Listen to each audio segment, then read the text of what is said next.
कर्नाटक की राजनीति में इस वक्त सबसे बड़ा भूचाल आ गया है। लुटियंस दिल्ली के सियासी गलियारों से आ रही खबरों के मुताबिक कर्नाटक के मुख्यमंत्री सिद्धारमैया आने वाले शुक्रवार को अपने पद से इस्तीफा दे सकते हैं। कर्नाटक में मुख्यमंत्री पद को लेकर कांग्रेस के अंदर खींचतान तेज हो गई है। उप मुख्यमंत्री डीके शिवसेना ने मुख्यमंत्री बनने के सवाल पर कहा कि इसका फैसला समय करेगा। राज्य की सिद्धारमैया सरकार के 3 साल पूरे होने पर नेतृत्व बदलने की अटकलें गर्मा गई हैं, यानी अब वक्त आ गया है। वक्त बताएगा क्या डीके शिवकुमार बनने वाले हैं नए मुख्यमंत्री। दिल्ली दरबार में तय होगा कर्नाटक का अगला किंग। नमस्कार, स्वागत है आप दर्शकों का। आप देख रहे हैं न्यूज़ 18 का डिजिटल प्लेटफॉर्म। मैं हूं आपके साथ रजनी चौबे। कर्नाटक की सिद्धारमैया सरकार ने सत्ता में अपने 3 साल पूरे कर लिए हैं। इसके साथ ही कांग्रेस के अंदर नेतृत्व परिवर्तन की चर्चाएं बहुत तेज हो गई हैं।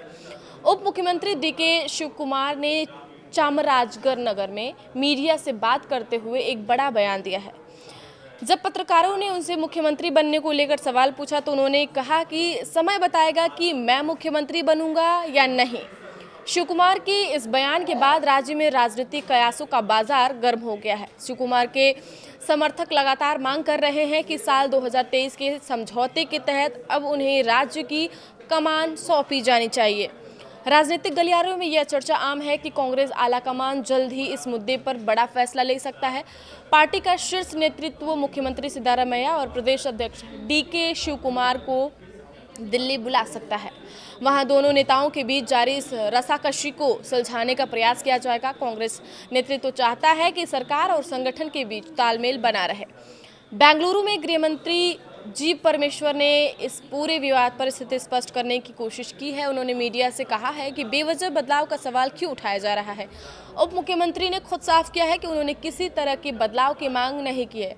परमेश्वर ने कहा है कि पार्टी में आलाकमान की ही सर्वोच्च है, वही तय करेगा कि राज्य में क्या करना है और कब करना है।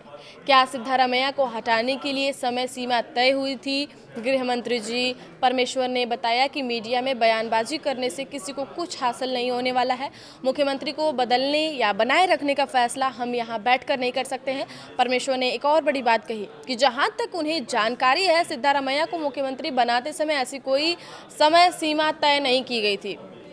के.एन. राजन्ना के बयान पर क्यों भड़के डीके शिवकुमार? जी हाँ, पूर्व सहकारिता मंत्री के.एन. राजन्ना के हाल ही में एक बयान देकर विवाद खड़ा कर दिया है। राजन्ना ने कहा था कि अगर नेतृत्व बदलता है तो दलित नेताजी परमेश्वर को मुख्यमंत्री बनाना चाहिए। इस पर डीके शिवकुमार ने तीखा पलटवार किया है। शिवकुमार ने पूछा कि राजन्ना खुद मुख्यमंत्री को हटाने की बात क्यों कर रहे हैं। अगर वे परमेश्वर को मुख्यमंत्री बनाने की मांग कर रहे हैं तो इसका सीधा मतलब है कि वे मौजूदा मुख्यमंत्री का इस्तीफा चाहते हैं। शिवकुमार ने साफ किया है कि उन्होंने खुद कभी मुख्यमंत्री बदलने की मांग नहीं उठाई है।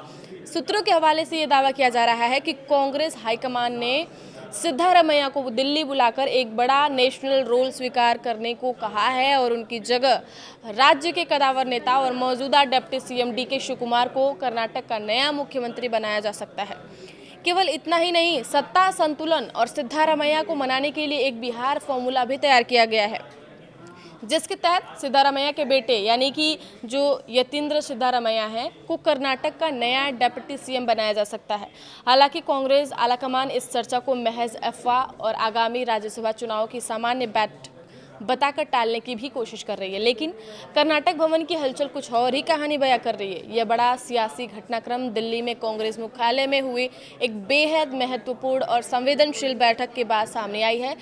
इस हाई प्रोफाइल बैठक में कांग्रेस अध्यक्ष मल्लिकार्जुन खड़गे, लोकसभा में नेता प्रतिपक्ष राहुल गांधी, कर्नाटक के मुख्यमंत्री सिद्धारमैया, डिप्टी सीएम डीके शिवकुमार और राज्य के प्रभारी रणदीप सिंह सुरजेवाला मौजूद थे। हालांकि सार्वजनिक रूप से कांग्रेस नेतृत्व ने इस चर्चा को महज एक अफवाह बताया है और दावा किया है कि बैठक का मुख्य एजेंडा आगामी राज्यसभा और विधान परिषद चुनाव थे। नेतृत्व परिवर्तन को लेकर कोई आधिकारिक बात नहीं हुई है, लेकिन सूत्रों का ऐसा दावा किया जा रहा है कि बंद कमरे में 2 घंटे से अधिक समय तक चली इस बैठक की कहानी कुछ और ही थी। बैठक में राहुल गांधी ने इस बात पर गहरी चिंता व्यक्त की कि पिछले कई महीनों से चल रही अंदरूनी खींचतान और पावर टसल यानी सत्ता संघर्ष के कारण राज्य में कांग्रेस सरकार की लोकप्रियता को भारी नुकसान पहुंचा है। उन्होंने सिद्धारमैया और शिवकुमार दोनों को एकजुट रहने की सख्त हिदायत दी है। इस गतिरोध को सुलझाने और सिद्धारमैया को सम्मानजनक विदाई देने के लिए कांग्रेस हाईकमान ने एक बिहार फॉर्मूला तैयार किया है। इसके तहत सिद्धारमैया को राष्ट्रीय राजनीति में एक बड़ी भूमिका स्वीकार करने के लिए कहा गया है और उन्हें राज्यसभा सीट का आश्वासन भी दिया गया है। इसके साथ ही कर्नाटक में सत्ता का संतुलन बनाए रखने और मुख्यमंत्री खेमे को संतुष्ट करने के लिए सिद्धारमैया के बेटे को राज्य का नया डिप्टी सीएम नियुक्त कराने की योजना बनाई गई है। मुख्यमंत्री का यह छूट भी दी गई है कि वे अपने राजनीतिक भविष्य और नई कैबिनेट के गठन को लेकर खुद फैसला ले सकते हैं। फिलहाल इस हलचल ने कर्नाटक से लेकर दिल्ली तक की सियासत को पूरी तरह गरमा दिया है। आगे की खबरों के लिए आप बने रहिए न्यूज़ 18 के साथ। धन्यवाद।